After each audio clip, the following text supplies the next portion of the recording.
Deixa eu fazer o review aqui da geladeira. Eu comprei essa geladeira aqui, ó. BB41. Ela só consome 36 kW no mês. Ela é inversa. Ó.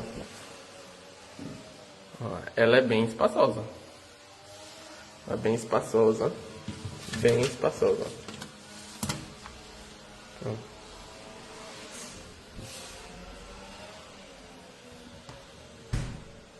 E aqui o congelador dela também é bem espaçoso.